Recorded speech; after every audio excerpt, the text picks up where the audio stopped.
6, 5, 4, 3, 2, 1, 0.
Hi, everybody.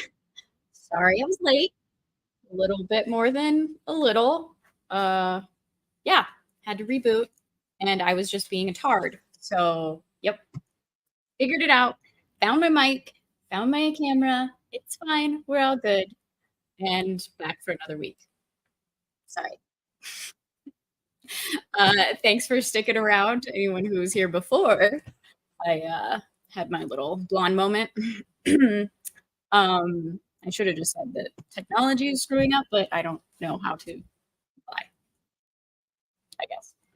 Uh, Great to be here again, late or otherwise. Yeah, thanks for being here. Every week, whatever week. If you're new here, welcome. Glad to be doing this, just like usual. Just a little late. Bye. I hate being late. Can you tell? Let's say hi to everybody. As usual, Legatus, hello. I'm getting there. I just want to say hi to everybody. Maza. Second one in. Does this look blue to you? Is it green enough for you? No.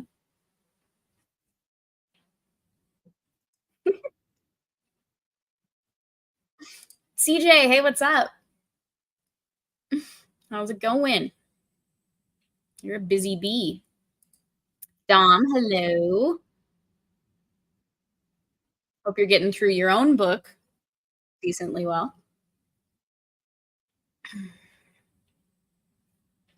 Welcome, Kel. Hello. Welcome back. I'm glad this has gotten you into reading more.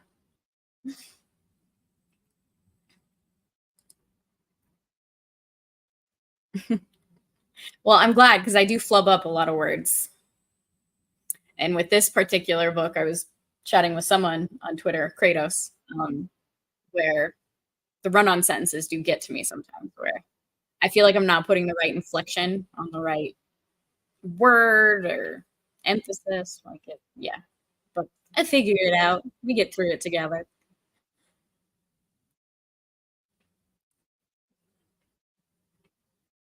Yes, y'all bullied me into doing another chapter, and then it was a worse cliffhanger than before. It wasn't that bad.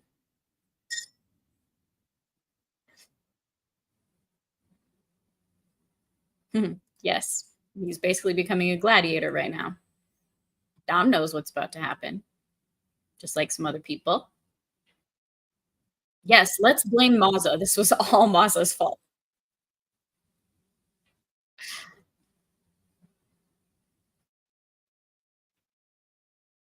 Yeah, boo. I was late. Whatever, Maz.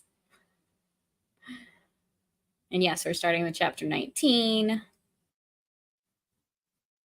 I'm not going to finish the whole book, Mazza. That'd be 10 chapters. It's going to be a long story. Hey, your average Patriot nerd. How's Holland going? You're probably Mazza's favorite person. He really likes trucks. Lurking tonight, stopping for a second, but we'll be on the road shortly. Well, you drive safely. Like usual, you better be. Everyone knows you're gay, Maz. I don't know why you feel like you have to announce it. Wade, hello, and welcome. If you're still here. I don't know when all of these came in. I don't get my hair did. I do my own hair. Thank you very much. Sometimes it looks like it.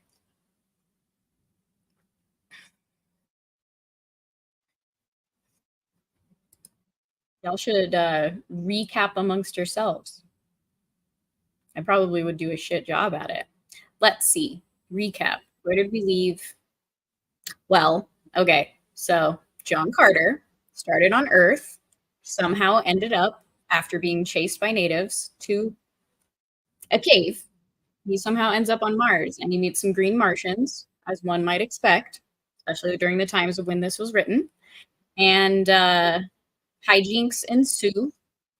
He meets a different type of Martian that looks more human than the green monsters that he's with, whom he teaches somewhat more human along the way.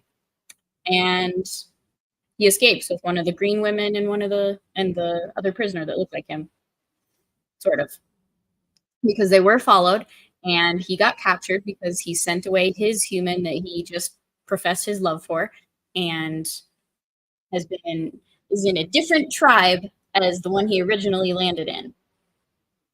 So we left off on a cliffhanger where he basically gets to be a gladiator on Mars. Is that good enough?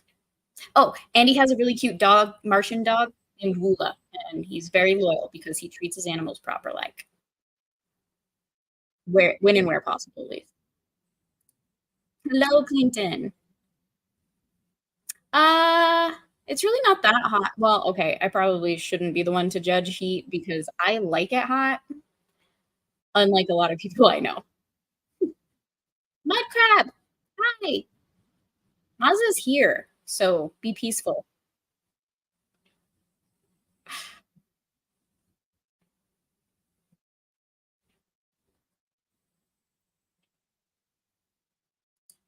Seriously? Really? You're just gonna come in swinging, huh? Although I don't technically disagree. I feel like they all have their own charms. I apologize if you heard the door slam just now. The wind is kind of crazy today in the Denver metro area.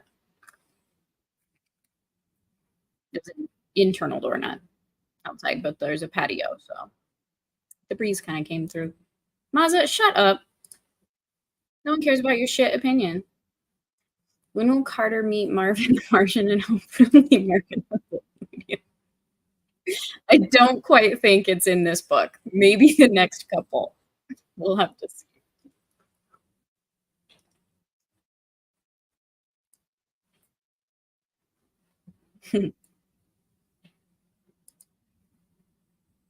Yes, but it does seem like the princess might have a cat.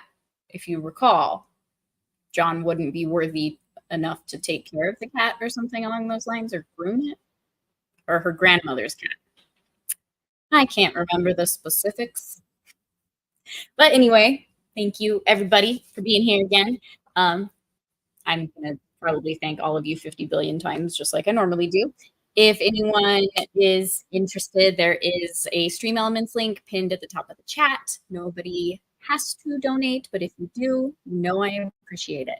And I can somewhat get better at receiving the funds and not be awkward about it, but we'll see. So we are starting at chapter 19. And I'm going to drink my tea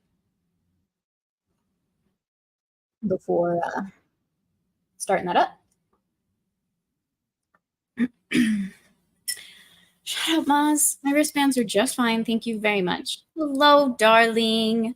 Selena, the lovely Selena. You're wonderful. Are you working while listening? It's a masala chai tea, Maza.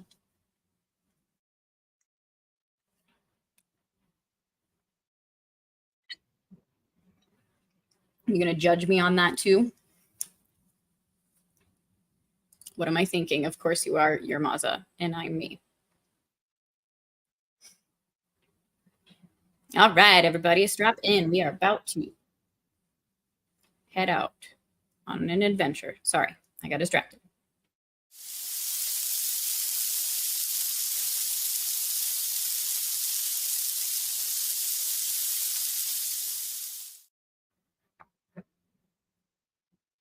Chapter 19, Battling in the Arena.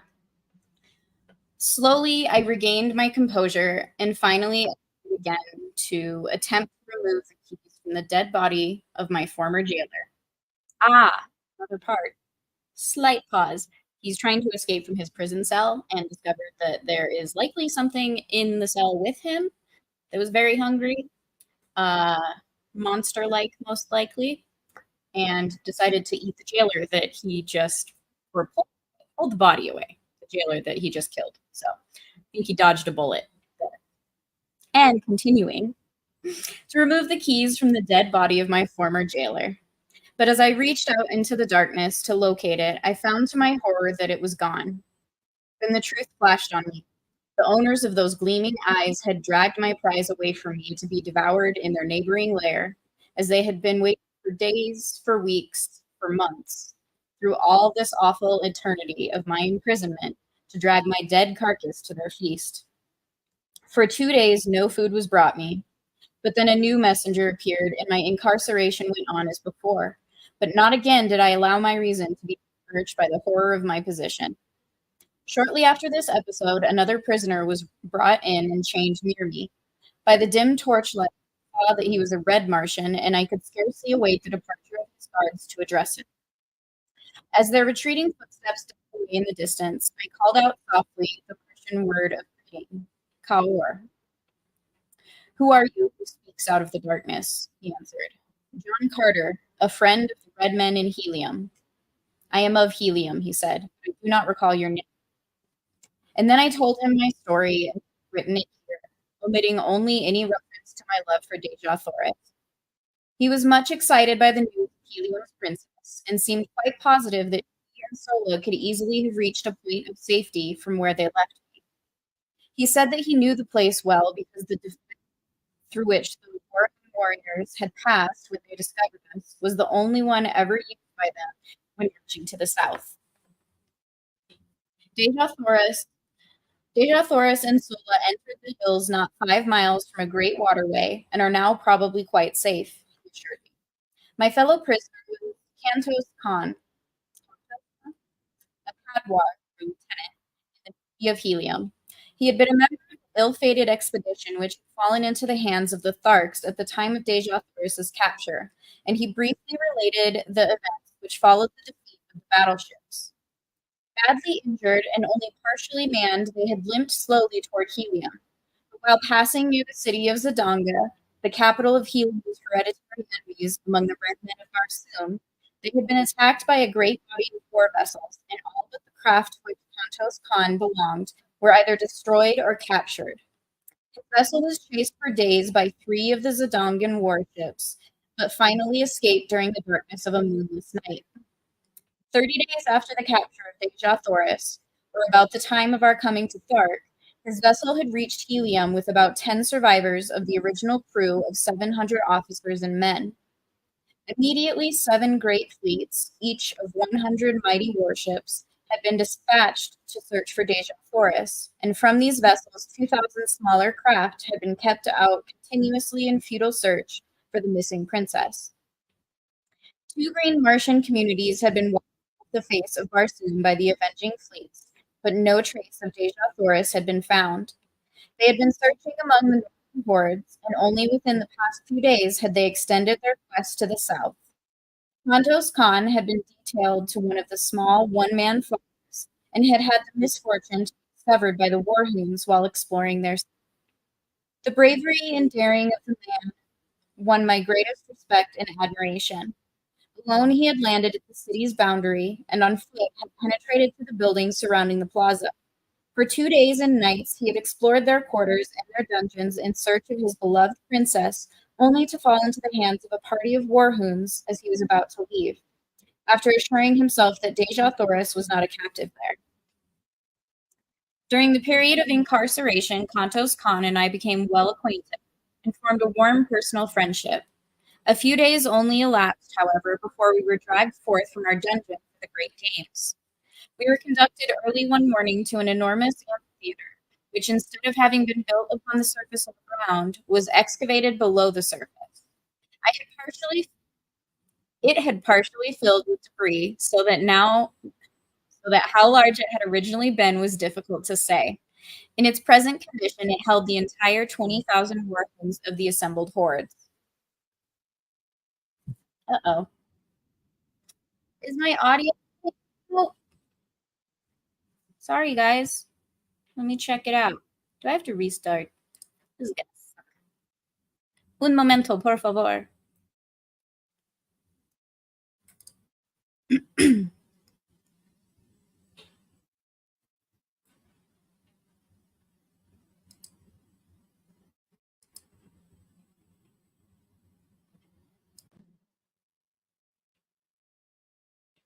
Okay. Is this any better? Testing, testing.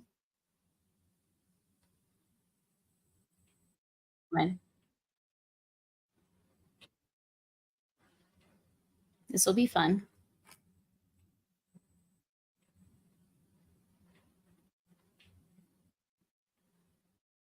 All right, cool. Y'all want to let me know where it started cutting out? I can start the chapter over. I am a hot mess.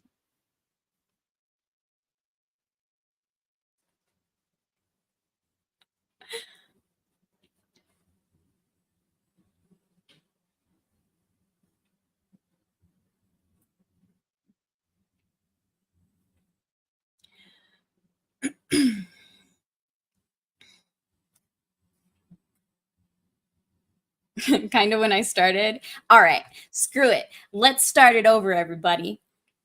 I'm gonna even do this.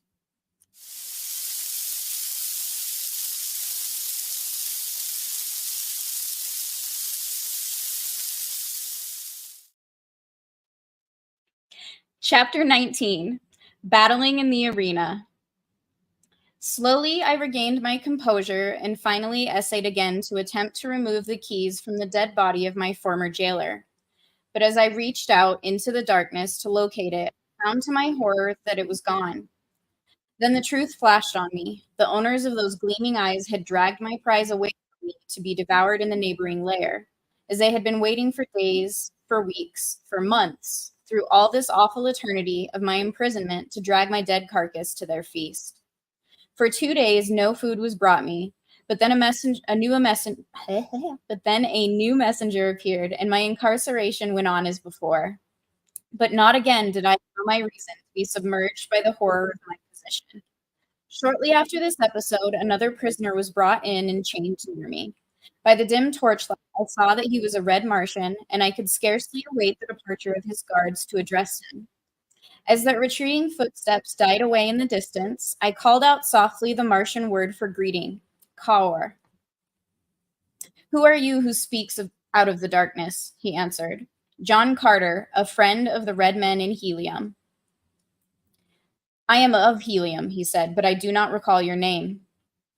And then I told him my story as I have written it here, omitting only any reference to my love for Deja Thoris. He was much excited by the news of Helium's princess and seemed quite positive that she and Solo could easily have reached a point of safety from where they left me. He said that he knew the place well because the defile through which the Warhoon warriors had passed when they discovered us was the only one ever used by them when marching to the south. Deja Thoris and Sola entered the hills not 5 miles from a great waterway and are now probably quite safe, he assured me. My fellow prisoner was Kantos Khan, a padwar, or lieutenant, in the navy of Helium. He had been a member of the ill-fated expedition which had fallen into the hands of the Tharks at the time of Deja Thoris's capture, and he briefly related the events which followed the defeat of the battleships.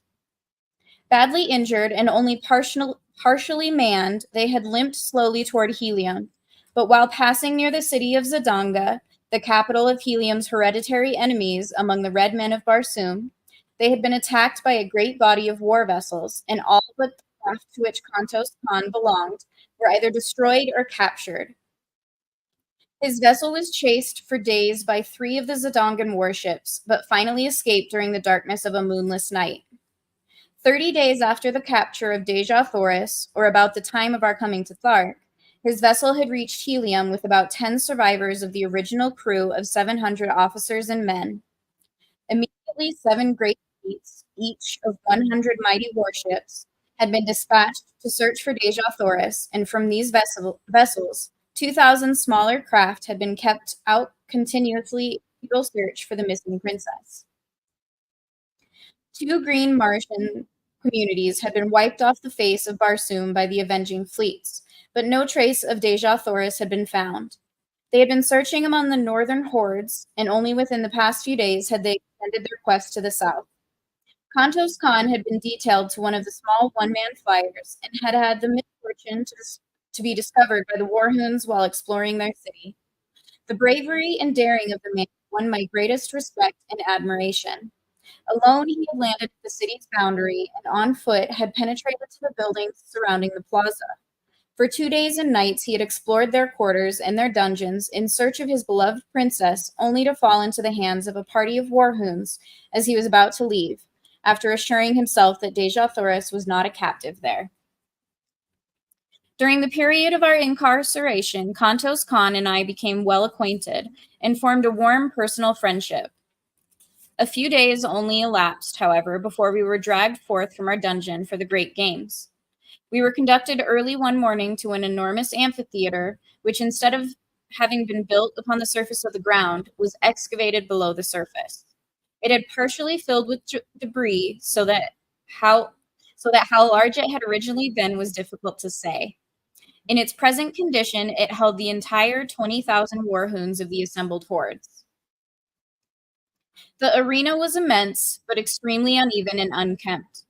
Around it, the Warhoons had piled building stone from some of the ruined edifices of the ancient city to prevent the animals and the captives from escaping into the audience.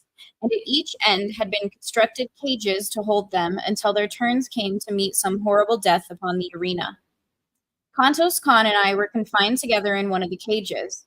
In the others were wild Kalits, Thoats, mad Zididars, green warriors, and women of hordes, and many strange and ferocious wild beasts of Barsoom which I had never before seen.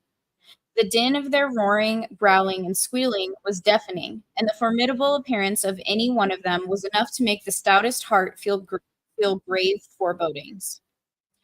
Kantos Khan explained to me that at the end of the day, one of these prisoners would gain freedom and the others would lie dead about the arena. The winners in the various contests of the day would be pitted against each other until only 2 remained alive, the victor in the last encounter being set free, whether animal or man. The following morning, the cages would be filled with a new consignment of victims, and so on throughout the 10 days of the games.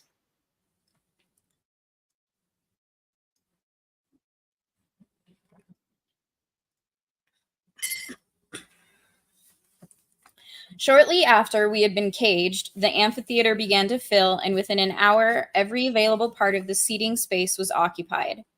Doc Kova, with his jeds and chieftains, sat at the center of one of the arena upon a large raised platform. One side of the arena. I apologize. At the signal from Doc Kova, the doors of 2 cages were thrown open, and a dozen green Martian females were driven to the center of the arena. Each was given a dagger, and then, at the far end, a pack of 12 callets, or wild dogs, were loosed upon them. As the brutes, growling and foaming, rushed upon the almost defenseless women, I turned my head that I might not see the horrid sight. The yells and laughter of the green horde bore witness to the excellent quality of the sport, and when I turned back to the arena, as Kantos Khan told me it was over, I saw 3 victorious callets snarling and growling over the bodies of their prey. The women had given a good account of themselves. Next, a mad Zitidar was loosed among the remaining dogs, and so it went throughout the long, hot, horrible day. During the day, I was pitted against first men and then women, but as I was armed with a long sword and always outclassed my adversary in agility and generally in strength as well, it proved but child's play to me. Time and time again, I won the applause of the bloodthirsty multitude, and toward the end, there were cries that I be taken from the arena and be made a member of the hordes of Warhoon. Finally, there were but 3 of us left, a great green warrior of some far northern horde, Kantos Khan, and myself. The other 2 were to battle, and then I to fight the conqueror for the liberty which was accorded the final winner.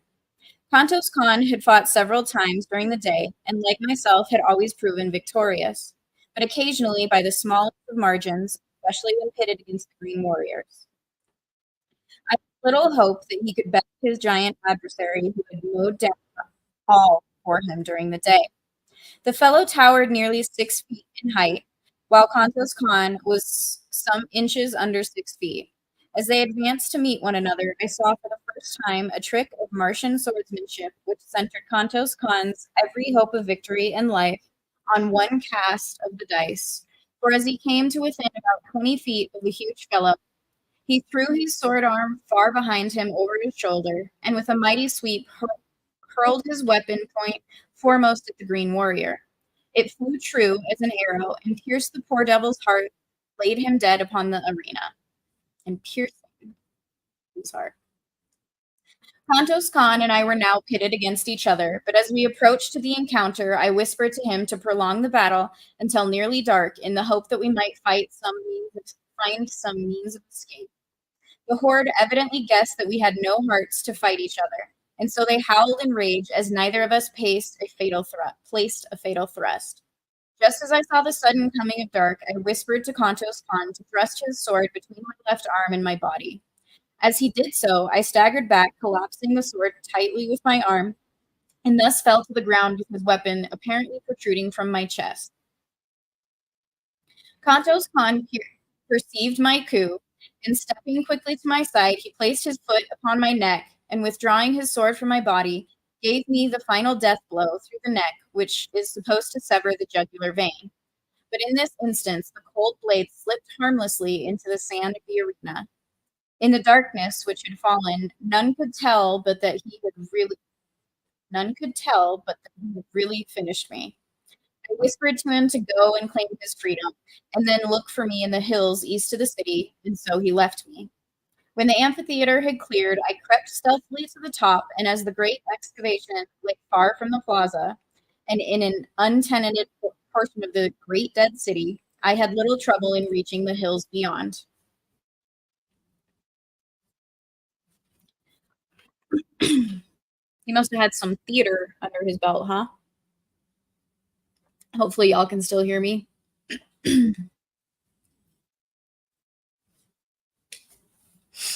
Well, let me play with the audio. Did y'all at least understand what was going on?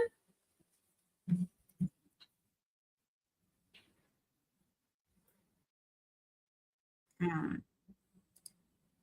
going to do the default.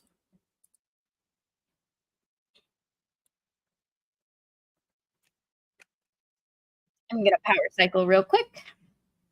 Bear with me.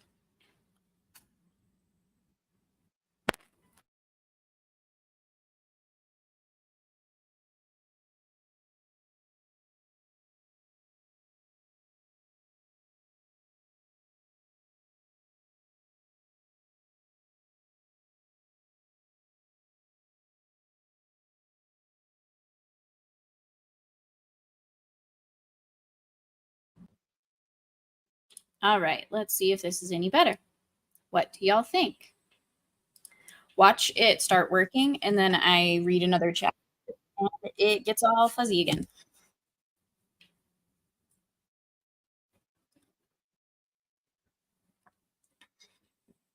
Okay, sorry about the trouble, guys. Hopefully the power cycle worked. I can do it another way if not. Man. Today is not my day. Hold, please.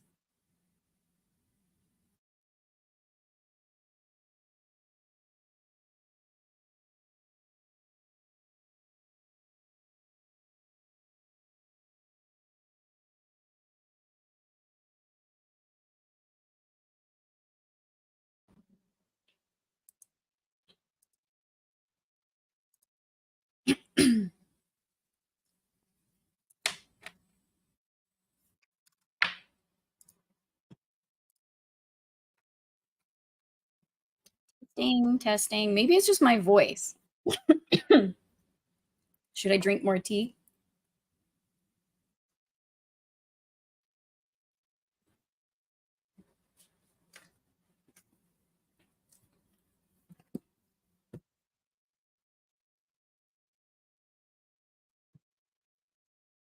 Maybe I should just listen to myself while I'm reading. That'd be fun. Yeah, it's the tea.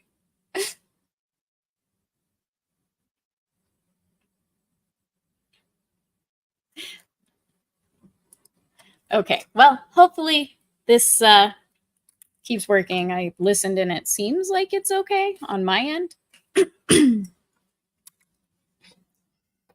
So it is masala chai tea, to answer your question, my dear.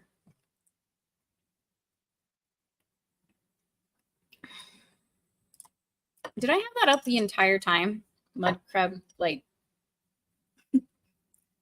while I was reading? That's fun. Okay, let me go back up. Sorry if anybody came in while I was reading and it got all screwy. I apologize. I'm going to say hi if anyone did. I'm really running a professional operation. I know.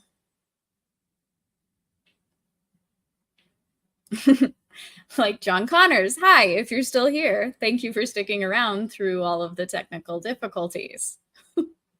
And Patrick Bowser as well. Hello.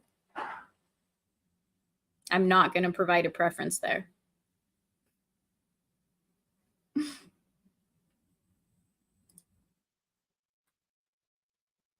He does that, doesn't he? Damn, Epic Mike. Okay, so did everybody get at least a jarbled understanding of what just took place with John's recent escape?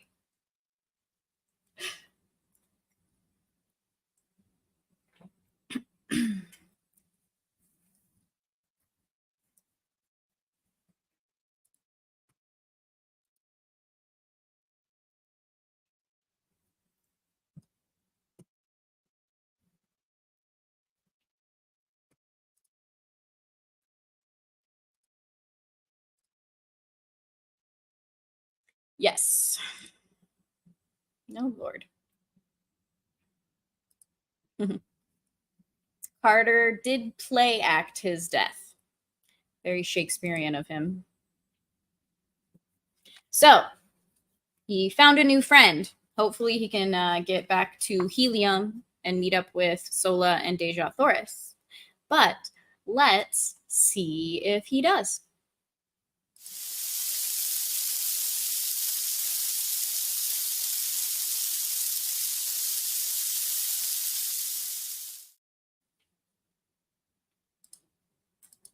Hold, please. Chapter 20. In the Atmosphere Factory. For 2 days, I waited there for Kantos Khan, but as he did not come, I started off on foot in a northwesterly direction toward a point where he had told me lay the nearest waterway. My only food consisted of vegetable milk from the plants which gave so bounteously of this priceless fluid. Through 2 long weeks, I wandered, stumbling through the nights, guided only by the stars, and hiding during the days behind some protruding rock or among the occasional hills I traversed. Several times I was attacked by wild beasts, strange, uncouth monstrosities that leapt upon me in the dark, so that I had ever to grasp my long sword in my hand that I might be ready for them. Usually my strange, newly acquired telepathic power warned me in ample time, but once I was down with vicious fangs at my jugular and a hairy face pressed close to mine before I knew that I was even threatened. What manner of thing was upon me I did not know, but that it was large and heavy and many-legged I could feel.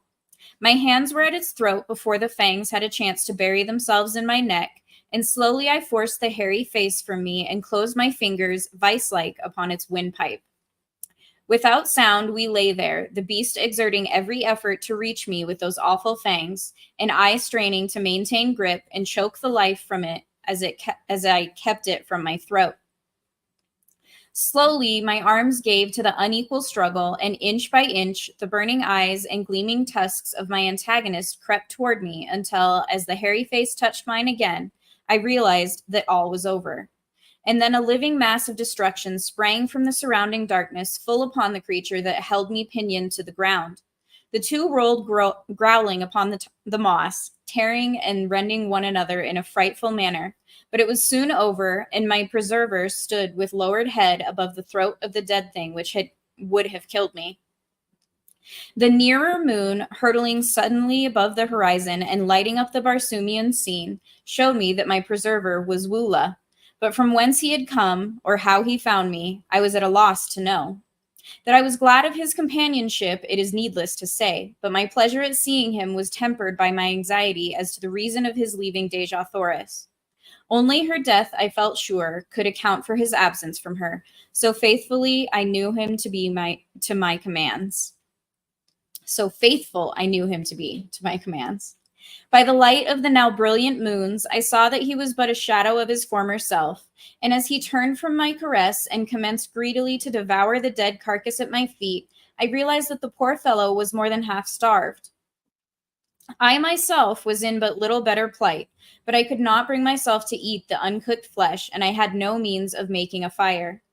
When Woola had finished his meal, I again took up my weary and seemingly endless wandering in quest of the elusive waterway.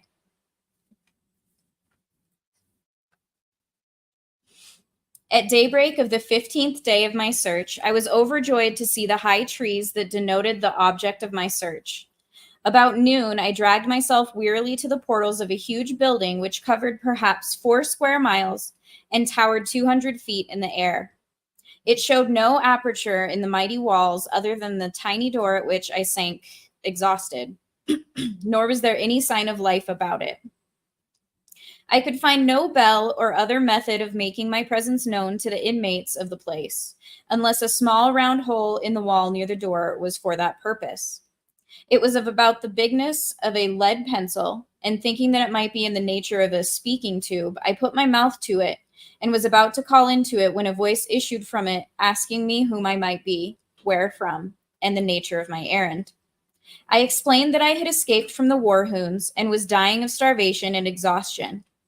You wear the medal of a green warrior and are followed by a callet, yet you are of the figure of a red man. In color, you are neither green nor red. In the name of the 9th day, what manner of creature are you? I am a friend of the red men of Barsoom, and I am starving. In the name of humanity, open to us, I replied. Presently, the door commenced to recede before me until it had sunk into the wall 50 feet. Then it stopped and slid easily to the left, exposing a short, narrow corridor of concrete, at the further end of which was another door, similar in every respect to the one I had just passed. No one was in sight, yet immediately we passed the first door, it slid gently into the place behind us and receded rapidly to its original position in the front wall of the building.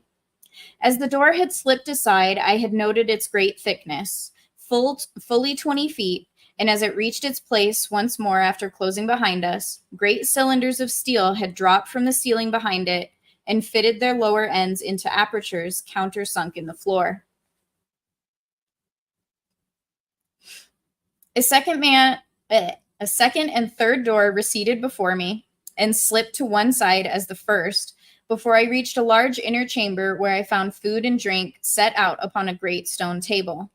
A voice directed me to satisfy my hunger and to feed my palate, and while I was thus engaged, my invisible host put me through a severe and searching cross-examination. "Your statements are most remarkable," said the voice, on concluding its questioning, "but you are evidently speaking the truth, and it is equally evident that you are not of Barsoom. I can tell that by the conformation of your brain and the strange location of your internal organs and the shape and size of your heart." "Can you see through me?" I exclaimed. "Yes, I can see all but your thoughts, and were you a Barsoomian, I could read those." Then a door opened at the far side of the chamber, and a strange, dried-up little mummy of a man came toward me. He wore but a single article of clothing or adornment, a small collar of gold from which depended upon his chest a great ornament as large as a dinner plate set solid with huge diamonds, except for the exact center, which was occupied by a strange stone an inch in diameter, that scintillated 9 different and distinct rays. The 7 colors of our earthly prism and 2 beautiful rays which, to me, were new and nameless. I cannot describe them any more than you could describe red to a blind man. I only know that they were beautiful in the extreme. The old man sat and talked with me for hours, and the strangest part of our intercourse was that I could read his every thought while he could not fathom an iota from mine unless I spoke. I did not apprise him of my ability to sense his mental operations, and thus I learned a great deal which proved of immense value to me later, and which I would never have known had he suspected my strange power. For the Martians have such powerful control over their mental machinery that they are able to protect their thoughts with absolute precision. The building in which I found myself contained the machinery which produces that artificial atmosphere which sustains life on Mars.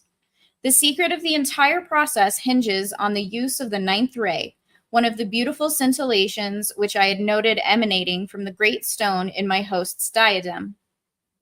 This ray is separated from the other rays of the sun by means of finely adjusted instruments placed upon the roof of the huge building, 3/4 of which is used for reservoirs in which the 9th ray is stored.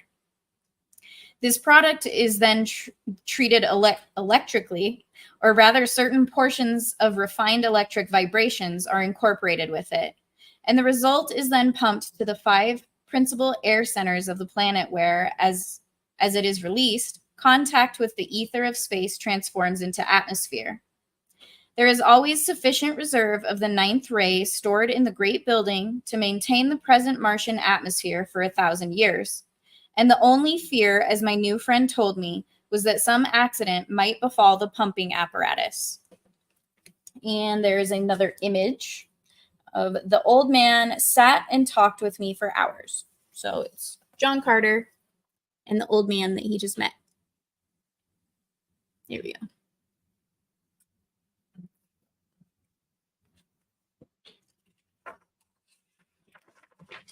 And continuing on.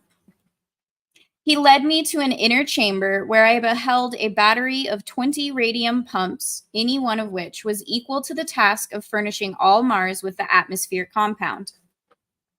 For 800 years, he told me, he had watched these pumps, which are used alternately a day, each at a stretch, or a little over 24½ Earth hours. He has one assistant who divides the watch with him. Half a Martian year, about 344 of our days, each of these men spend alone in this huge isolated plant. Every red Martian is taught during earliest childhood the principles of the manufacture of atmosphere, but only 2 at one time ever hold the secret of ingress to the great building, which, built as it is with walls 150 feet thick, is absolutely unassailable, even the roof being guarded from assault by aircraft by a glass covering 5 feet thick. The only fear they entertain of attack is from the Green Martians or some demented red man, as all Barsoomians realize that the very existence of every form of life of Mars is dependent upon the uninterrupted working of this plant. One curious fact I discovered as I watched his thoughts was that the outer doors are manipulated by telepathic means. The locks are so finely adjusted that the doors are released by the action of a certain combination of thought waves. To experiment with my newfound toy, I thought to surprise him into revealing his combination, and so I asked him in a casual manner how he had managed to unlock the massive doors for me from the inner chambers of the building. As quick as a flash, there leapt to his mind 9 Martian sounds, but as quickly faded as he answered that this was a secret he must not divulge. From then on, his manner toward me changed, as though he feared that he had been surprised into divulging his great secret, and I read suspicion and fear in his looks and thoughts, though his words were still fair. Before I retired for the night, he promised to give me a letter to a nearby agricultural officer who would help me on my way to Zidanga, which he said was the nearest Martian city. But be sure that you do not let them know you are bound for Helium, as they are at war with that country. My assistant and I are of no country. We belong to all Barsoom, and this talisman which we wear protects us in all lands, even among the green men, though we do not trust ourselves to their hands if we can avoid it, he added. And so good night, my friend, he continued. May you have a long and restful sleep. Yes, a long sleep. And though he smiled pleasantly, I saw in his thoughts the wish that he had never admitted me, and then a picture of him standing over me in the night, and the swift thrust of a long dagger, and the half-formed words, I am sorry, but it is for the best good of Barsoom. As he closed the door of my chamber behind him, his thoughts were cut off from me, as was the sight of him, which seemed strange to me in my little knowledge of thought transference. What was I to do? How could I escape through these mighty walls? Easily could I kill him now that I was warned, but once he was dead, I could no more escape, and with the stopping of the machinery of the great plant, I should die with all the other inhabitants of the planet. All, even Deja Thoris, were she not already dead. For the others, I did not give the snap of my finger, but the thought of Deja Thoris drove from my mind all desire to kill my mistaken host. Cautiously, I opened the door of my apartment and, followed by Woola, sought the inner of the great doors. A wild scheme had come to me. I would attempt to force the great locks by the 9 thought waves I had read in my host's mind.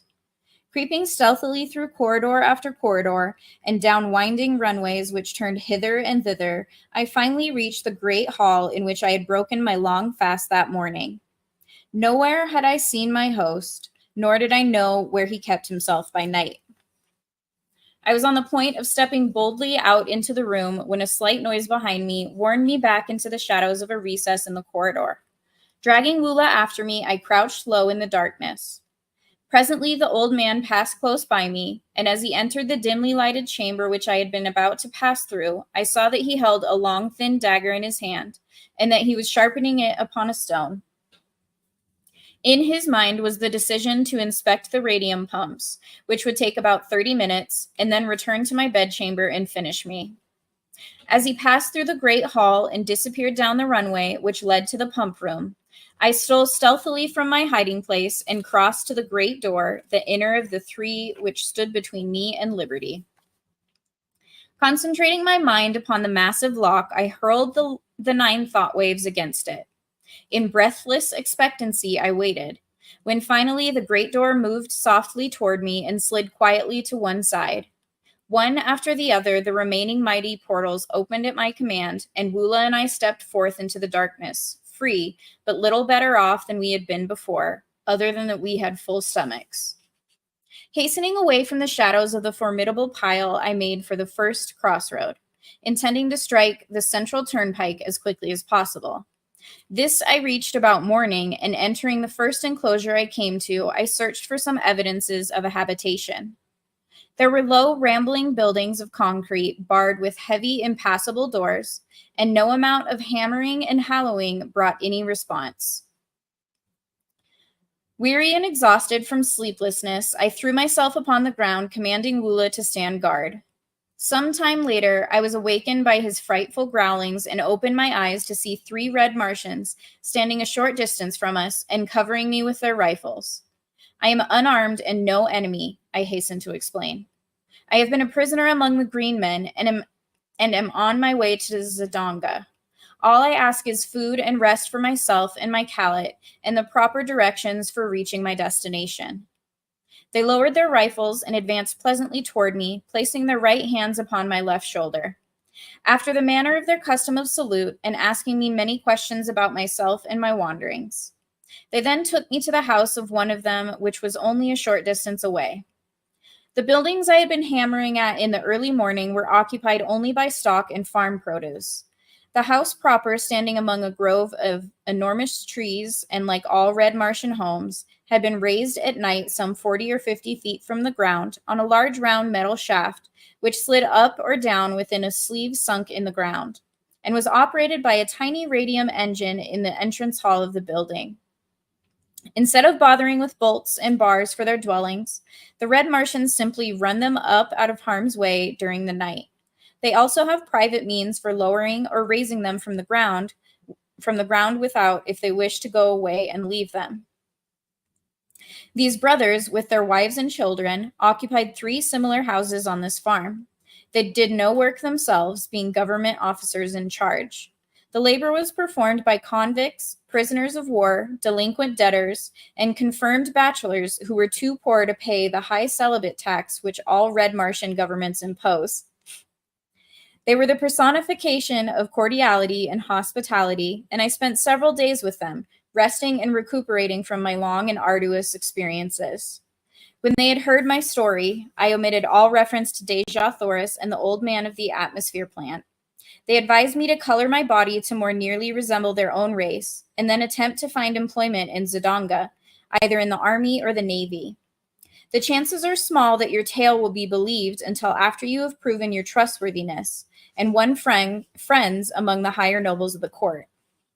This you can most easily do through military service, as we are a warlike people on Barsoom, explained one of them, and save our richest favors for the fighting man.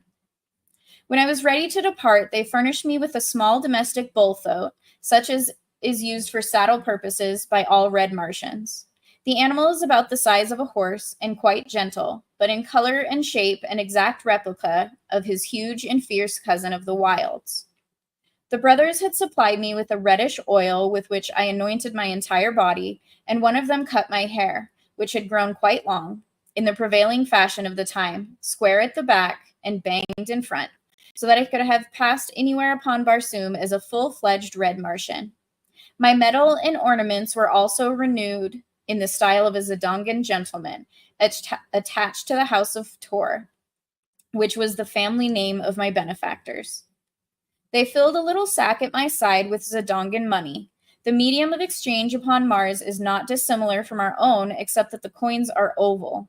Paper money is issued by individuals as they require it and redeemed twice yearly.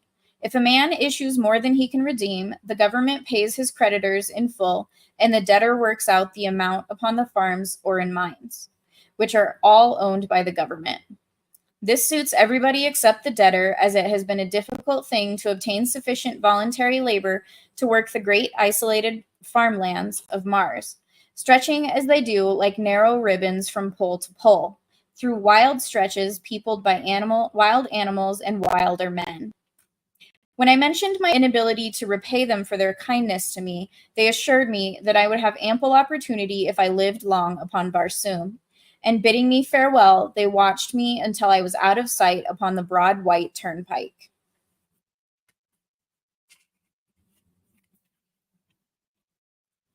Yay! I just saw your message there, Legatus. I'm glad the audio is better.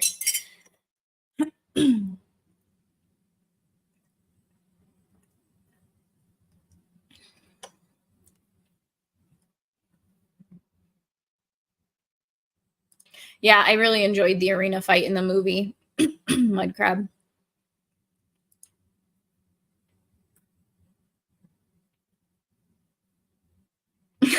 I am definitely not doing that, but thanks, Legatus. That would be an interesting touch. I could try to mimic it. I would fail. Not gonna try. Seems you didn't jinx it, so good job, Dom. Oh, hey, Blue Cord. How's it going? No worries. There were some technical difficulties in the beginning, so I restarted chapter 19. Yay, snackos! Nom nom nom. Thanks for my crayons.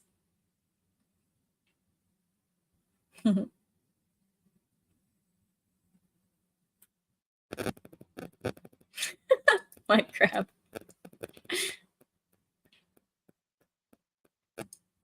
I am not sure if we're doing knife hands tonight or not. He hasn't posted anything. Let me check real quick.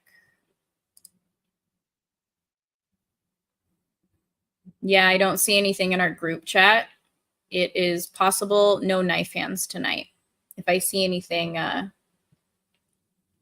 I'll let you know. I'm sure he'll make a post too. Yeah. I don't know.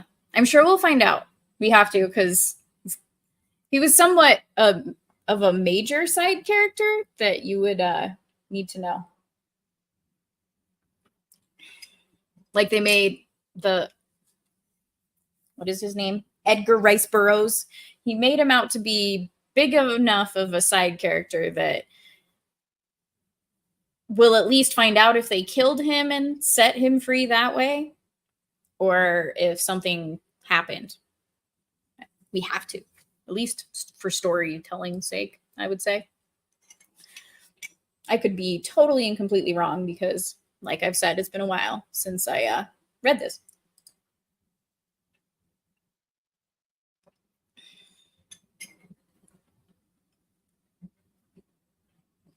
Yep, John faked his death. He used the darkness to his advantage for sure.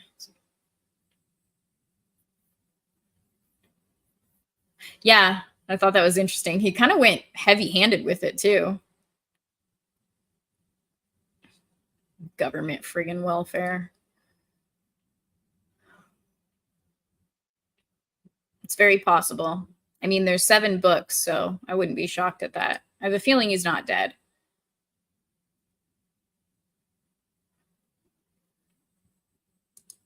Not this weekend, but maybe soon.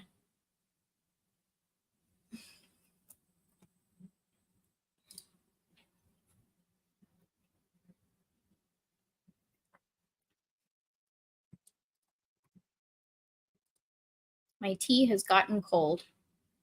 I might have to refresh it. Let's see.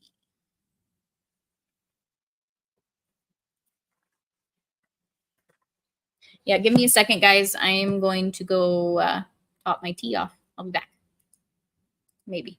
There we go.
All right, sorry about that, guys.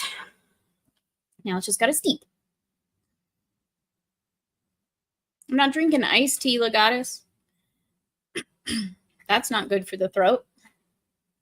And I've been talking a lot. And even though I'm a woman, I am not used to that.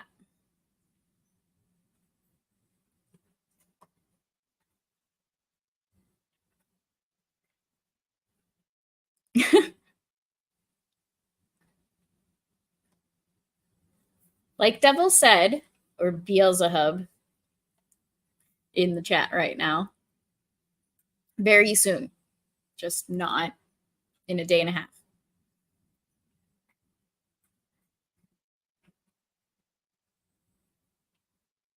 half. That's true. Valid. Very valid. Whiskey is good for the throat.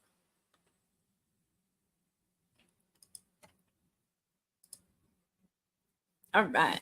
Let's move on to chapter 21. Get this show on the road.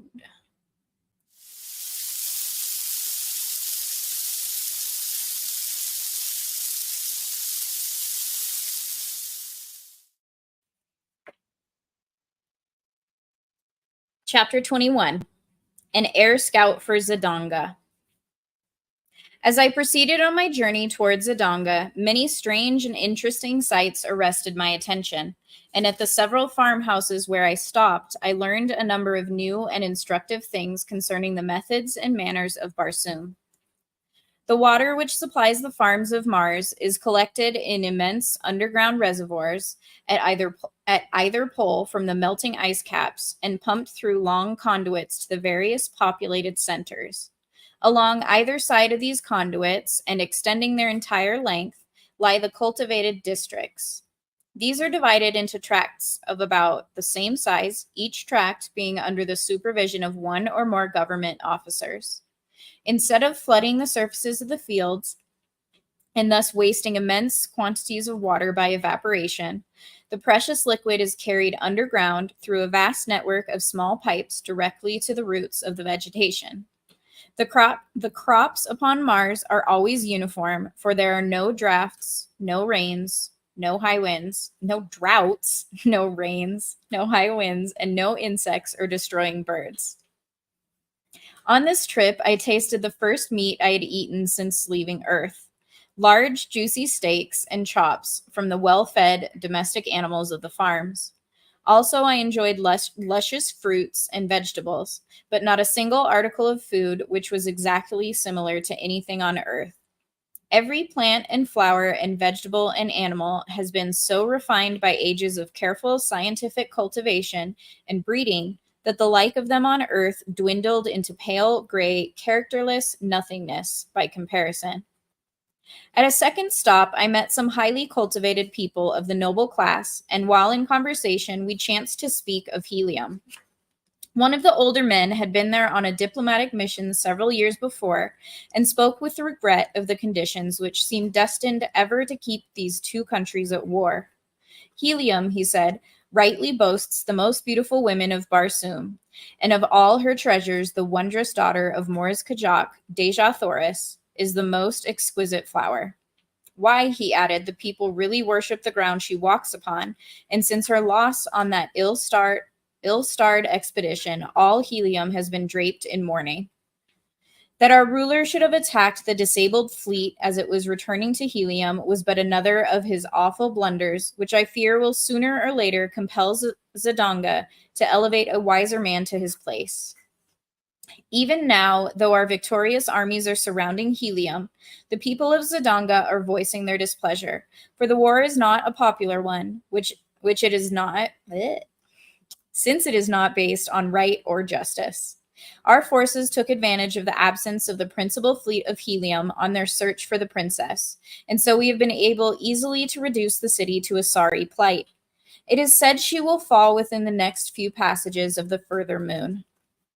And what, think you, may have been the fate of the Princess Deja Thoris? I asked as casually as possible. She is dead, he answered. This much was learned from a green warrior recently captured by our forces in the south. She escaped from the hordes of Thark with a strange creature of another world, only to fall into the hands of the Warhoons. Their thoats were found wandering upon the sea bottom, and evidences of a bloody conflict were discovered nearby. While this information was in no way reassuring, neither was it at all conclusive proof of the death of Deja Thoris, and so I determined to make every effort possible to reach Helium as quickly as I could and carry to Tardos Moors such news of his granddaughter's possible whereabouts as lay in my power. 10 days after leaving the three Tor brothers, I arrived at Zidanga.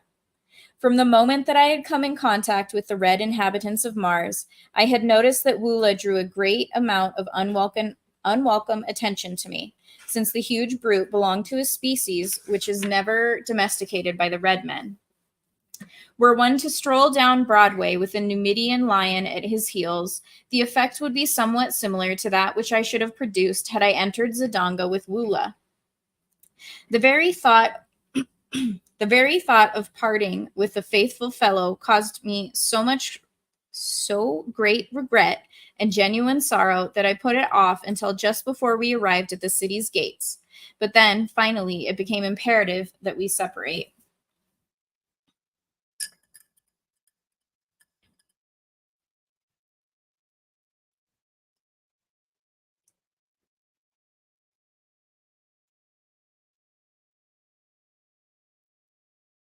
Had nothing further than my own safety or pleasure been at stake, no argument could have prevailed upon me to turn away the one creature upon Barsoom that had never failed in a demonstration of affection and loyalty. But as I would willingly have offered my life in the service of her in search of whom I was about to challenge the unknown dangers of this, to me, mysterious city, I could not permit even Woola's life to threaten the success of my adventure, much less his momentary happiness. For I doubted not he soon would forget me. And so I bade the poor beast an affectionate farewell, promising him, however, that if I came through my adventure in safety, that in some way I should find the means to search him out. He seemed to understand me fully, and when I pointed back in the direction of Thark, he turned sorrowfully away, nor could I bear to watch him go, but resolutely set my face towards Zidanga, and with a touch of heartsickness, approached her frowning walls. The letter I bore from them gained me immediate entrance to the vast walled city. It was still very early in the morning, and the streets were practically deserted. The residences, raised high upon their metal columns, resembled huge rookeries, while the uprights themselves presented the appearance of steel tree trunks. The shops, as a rule, were not raised from the ground, nor were their doors bolted or barred, since thievery is practically unknown upon Barsoom. Assassination is the ever-present fear of all Barsoomians, and for this reason alone, their homes are raised high above the ground at night or in times of danger. The Tor brothers had given me explicit directions for reaching the point of the city where I could find living accommodations and be near the offices of the government agents to whom they had given me letters. My way led to the central square or plaza, which is a characteristic of all Martian cities. The plaza of Zidanga covers a square mile and is bounded by the palaces of the Jedak, the Jeds, and other members of the royalty and nobility of Zidanga, as well as by the principal public buildings, cafes, and shops. As I was crossing the great square, lost in wonder and admiration of the magnificent architecture and the gorgeous scarlet vegetation which carpeted the broad lawns, I discovered a red Martian walking briskly toward me from one of the avenues. He paid not the slightest attention to me, but as he came abreast, I recognized him, and turning, I placed my hand upon his shoulder, calling out, "Kaor, Kantos Khan." Like lightning, he wheeled, and before I could so much as lower my hand, the point of his longsword was at my breast. "Who are you?" he growled. And then as a backward leap carried me 50 feet from his sword, he dropped the point to the ground and exclaimed, laughing, "I do not need a better reply. There is but one man upon all Barsoom who can bounce about like a rubber ball. By the mother of the further moon, John Carter, how came you here, and have you become a Darseen that you can change your color at will?" "You gave me a bad half-minute, my friend," he continued, after I had briefly outlined my adventures since parting with him in the arena at Orhun. Were my name and city known to the Zidongans, I would shortly be sitting on the banks of the lost sea of Chorus with my revered and departed ancestors. I am here in the interest of Tardos Mors, Jedak of Helium, to discover the whereabouts of Deja Thoris, our princess. Sob-Thon, Prince of Zidonga, has her hidden in the city and has fallen madly in love with her. His father, Thon Kosis, Jedak of Zidonga, has made her voluntary marriage to his son the price of peace between our countries. But Tardos Mors will not accede to the demands, and has sent word that he and his people would rather look upon the dead face of their princess than see her wed to any than her own choice, and that personally he would prefer being engulfed in the ashes of a lost and burning helium to joining the metal of his house with that of Thon Kosis. His reply was the deadliest affront he could have put upon Thonkosis and the Zidongans, but his people love him the more for it, and his strength in helium is greater today than ever.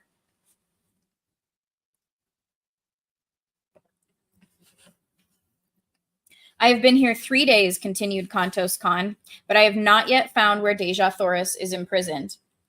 Today I joined the Zidongan Navy as an air scout, and I hope in this way to win the confidence of Sob-Thon, the prince, who is commander of this division of the Navy, and thus learn the whereabouts of Deja Thoris.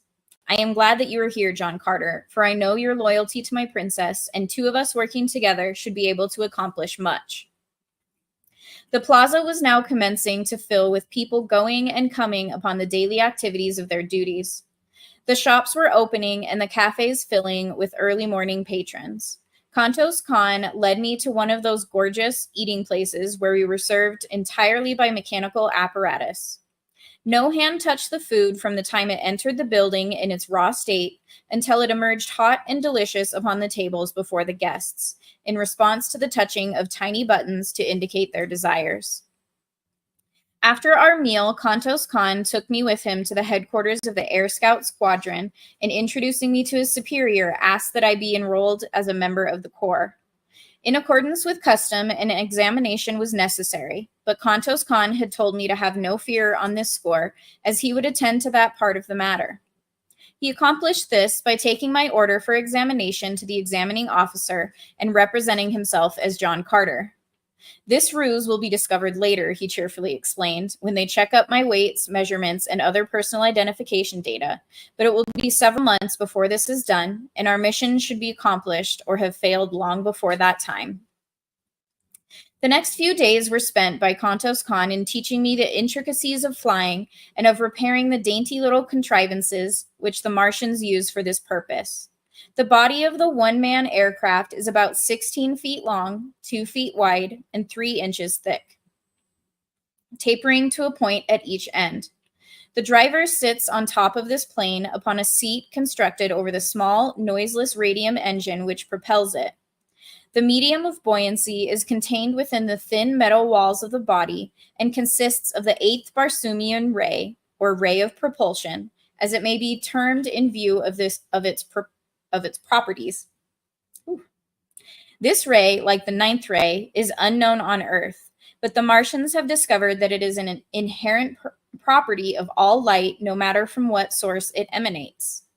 They have learned that it is the solar 8th ray which propels the light of the sun to the various planets, and that it is the individual 8th ray of each planet which reflects or propels the light, thus obtained out into space once more. Ooh. The solar 8th ray would be absorbed by the surface of Barsoom, but the Barsoomian 8th ray, which tends to propel light from Mars into space, is constantly streaming out from the planet, constituting a force of the repulsion of gravity, which, when combined, is able to lift enormous weights from the surface of the ground. It is this ray which has enabled them to so perfect aviation that battleships far outweighing anything known upon Earth sail as gracefully and lightly through the thin air of Barsoom as a toy balloon in the heavy atmosphere of Earth. During the early years of the discovery of this ray, many strange accidents occurred before the Martians learned to measure and control the wonderful power they had found. In one instance, some 900 years before, the first great battleship to be built with eighth ray reservoirs was stored with too great a quantity of the rays, and she had sailed up from Helium with 500 officers and men, never to return. Her power of repulsion for the planet was so great that it had carried her far into space, where she can be seen today by the aid of powerful telescopes hurtling through the heavens 10,000 miles from Mars, a tiny satellite that will thus encircle Barsoom to the end of time. The fourth day after my arrival at Zidanga, I made my first flight, and as a result of it, I won a promotion which included quarters in the palace of Thonkosis. As I rose above the city, I circled several times, as I had seen Kontos Khan do, and then, throwing my engine into top speed, I raced at terrific velocity toward the south, following one of the great waterways which enters Zidanga from that direction. I had traversed perhaps 200 miles in a little less than an hour when I descried far below me a party of 3 green warriors racing madly toward a small figure on foot, which seemed to be trying to reach the confines of one of the walled fields. Dropping my machine rapidly toward them and circling to the rear of the warriors, I soon saw that the object of their pursuit was a red Martian wearing the medal of the scout squadron to which I was attached. A short distance away lay his tiny flyer, surrounded by the tools with which he had evidently been occupied in repairing some damage when surprised by the green warriors. They were now almost upon him, their flying mounts charging down on the relatively puny figure at terrific speed, while the warriors leaned low to the right with their great metal-shod spears. Each seemed striving to be the first to impale the poor Zidangan, and in another moment his fate would have been sealed had it not been for my timely arrival. Driving my fleet aircraft at high speed directly behind the warriors, I soon overtook them, and without diminishing my speed, I rammed the prow of my little flyer between the shoulders of the nearest. The impact sufficient to have torn through inches of solid steel hurled the fellow's headless body into the air over the head of his throat, where it fell sprawling upon the moss. The mounts of the other 2 warriors turned squealing in terror and bolted in opposite directions. Reducing my speed, I circled and came to the ground at the feet of the astonished Zidangan. He was warm in his thanks for my timely aid, and promised that my day's work would bring the reward it merited, for it was none other than a cousin of the Jeddak of Zidanga, whose life I had saved. We wasted no time in talk, as we knew that the warriors would surely return as soon as they had gained control of their mounts. Hastening to his damaged machine, we were bending every effort to finish the needed repairs, and had almost completed them when we saw the 2 green monsters returning at top speed from opposite sides of us. When they had approached within 100 yards, their throats again became unmanageable and absolutely refused to advance further toward the aircraft which had frightened them. The warriors finally dismounted and, hobbling their animals, advanced toward us on foot with drawn longswords. I advanced to meet the larger, telling the Zidangan to do the best he could with the other. Finishing my man with almost no effort, as had now from much practice become habitual with me, I hastened to return to my new acquaintance, whom I found indeed in desperate straits. He was wounded and down with the huge foot of his antagonist upon his throat, and the great longsword raised to deal the final thrust. With a bound, I cleared the 50 feet intervening between us, and with outstretched point drove my sword completely through the body of the green warrior. His sword fell harmless to the ground, and he sank limply upon the prostrate form of the Zidangan. A cursory examination of the latter revealed no mortal injuries, and after a brief rest, he asserted that he felt fit to attempt the return voyage. He would have to pilot his own craft, however, as these frail vessels are not intended to convey but a single person. Quickly completing the repairs, we rose together into the still, cloudless Martian sky, and at great speed and without further mishap, returned to Zidanga. As we neared the city, we discovered a mighty concourse of civilians and troops assembled upon the plain before the city. The sky was black with naval vessels and private and public pleasure craft, flying long streamers of gay-colored silks and banners and flags of odd and picturesque design. My companion signaled that I slow down, and running his machine close beside mine, suggested that we approach and watch the ceremony, which, he said, was for the purpose of conferring honors on individual officers and men for bravery and other distinguished service. He then unfurled a little ensign, which denoted that his craft bore a member of the royal family of Zidanga, and together we made our way through the maze of low-lying air vessels until we hung directly over the Jeddak of Zidanga and his staff. All were mounted upon the small domestic bullthroats of the Red Martians, and their trappings and ornamentation bore such a quantity of gorgeously colored feathers that I could not but be struck with the startling resemblance of the concourse bore to a band of the Red Indians of my own earth. One of the staff called the attention of Thoncosis to the presence of my companion above them, and the ruler motioned for him to descend. As they waited for the troops to move into position facing the Jeddak, the two talked earnestly together, the Jeddak and his staff occasionally glancing up at me. I could not hear their conversation, and presently it ceased, and all dismounted, as the last body of troops had wheeled into position before their emperor. A member of the staff advanced toward the troops, and calling the name of a soldier, commanded him to advance. The officer then recited the nature of the heroic act, which had won the approval of the Jeddak, and the latter advanced and placed a metal ornament upon the left arm of the lucky man.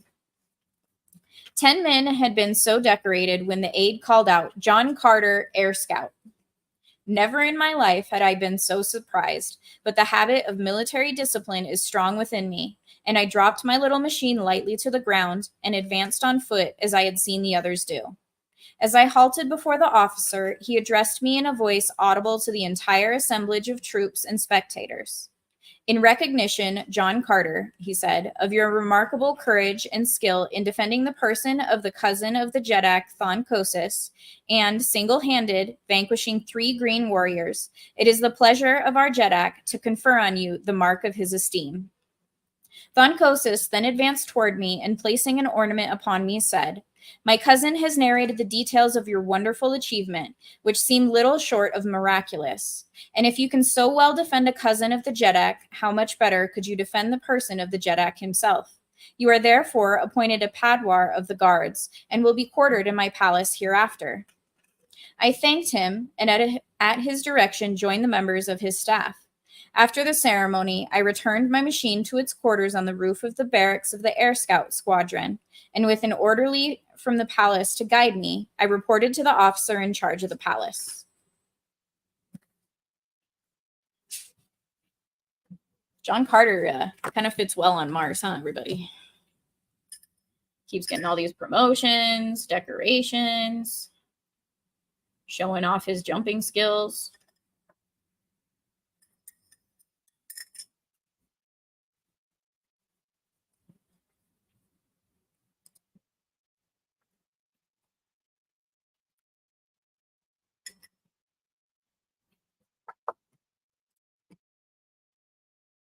All right, how we doing?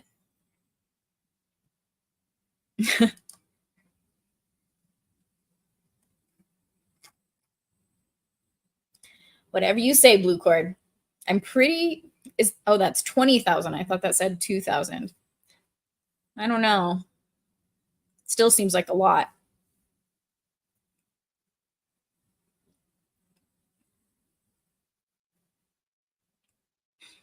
Was it your internet, Legatus? Hopefully. Lord help me if it's my end again. I guess it doesn't seem to be that anyone else.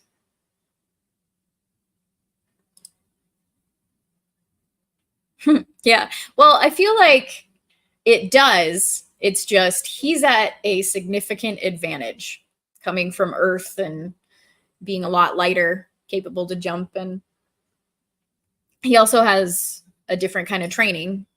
He was military background. So depending on how their military training is combined with that advantage he has, I could see it happening rather easily.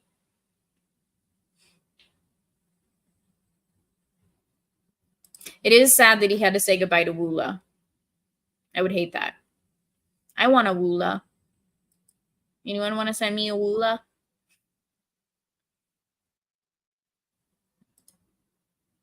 Men maybe 7,000.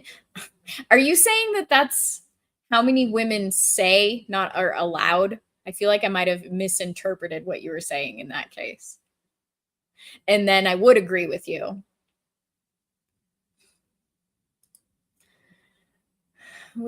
For this book being as old as it is, he sure could see the future pretty quick. Flying machines pushing buttons. That's true.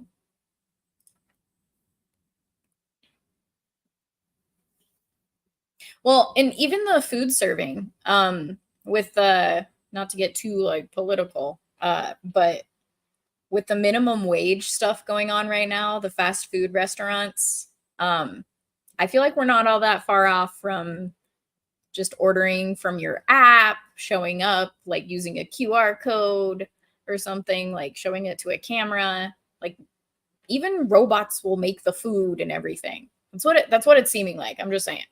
Anything to avoid having to pay their workers. God, it's so ridiculous. Best I can do is a bittle. Are you saying a bit of? I feel like whiskey.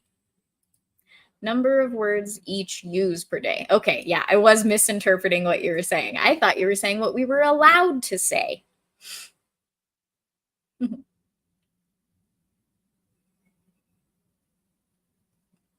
McDonald's on Mars confirmed. Yes, Devil.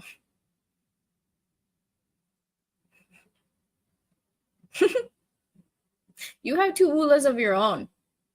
You're lucky. A bottle of whiskey. Duh, Tiffany. I just read it as a bit, I guess. Whatever. My bad, Clinton. Heavier Than Air Flight was under 10 years old when he wrote this story. I have the exception because I'm reading from a book to y'all. Very well.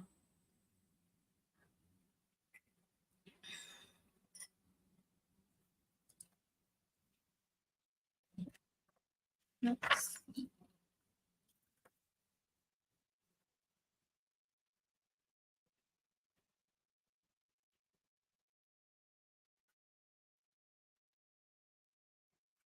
All right, let's do one more chapter. Everybody okay with that? Oh, hey, Andy Pickle. Welcome, my friend. ERB wrote after and built upon the imagination of Jules Verne. Also, balloon travel had been around for 20 years and fixed wing for 10. It was a tech explosion early 20th century. Very well. Good to know. I'm glad to have so many knowledgeable people in my chat. I haven't had to stumble over a word besides like getting tongue-tied and have Legatus and Sam tell me how to pronounce it and what it's about. That's crazy.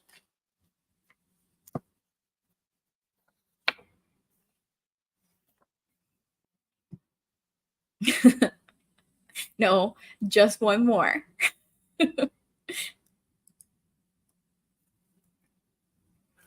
All right, chapter 22.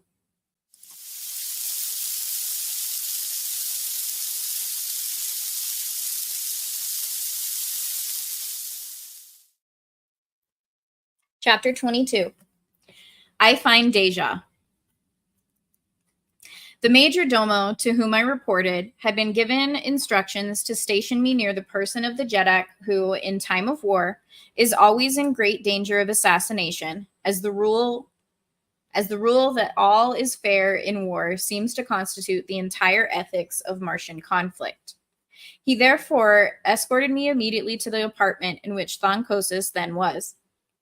The ruler was engaged in conversation with his son, Sabthon, and several courtiers of his household, and did not perceive my entrance. The walls of the apartment were completely hung with splendid tapestries which hid any windows or doors which may have pierced them. The room was lighted by imprisoned rays of sunshine held between the ceiling proper and what appeared to be a ground glass false ceiling a few inches below. My guide drew aside one of the tapestries, disclosing a passage which encircled the room between the hangings and the walls of the chamber. Within this passage I was to remain, he said, so long as Thonkosis was in the apartment. When he left, I was to follow. My only duty was to guard the ruler and keep out of sight as much as possible. I would be relieved after a period of 4 hours. The major domo then left me. The tapestries were of a strange weaving which gave the appearance of heavy solidity from one side, but from my hiding place I could perceive all that took place within the room as readily as though there had been no curtain intervening. Scarcely had I gained my post than the tapestry at the opposite end of the chamber separated, and 4 soldiers of the guard entered, surrounding a female figure.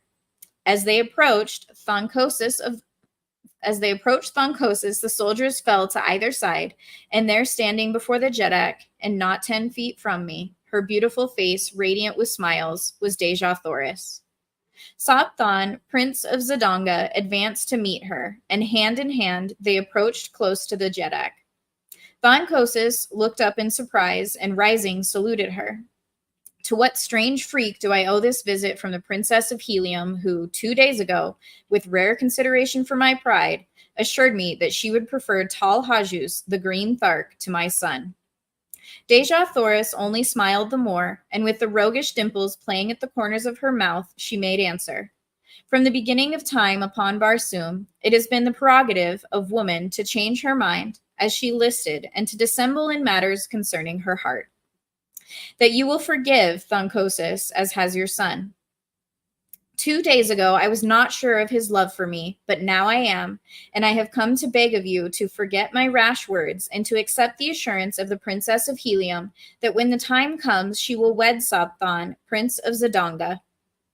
I am glad that you have so decided, replied Thoncosis. It is far from my desire to push war further against the people of Helium, and your promise shall be recorded and a proclamation to my people issued forthwith. It were better, Thoncosis, interrupted Dejah Thoris, that the proclamation wait the ending of this war. It would look strange indeed to my people and to yours were the Princess of Helium to give herself to her country's enemy in the midst of hostilities. Cannot the war be ended at once? Spoke Sabthan.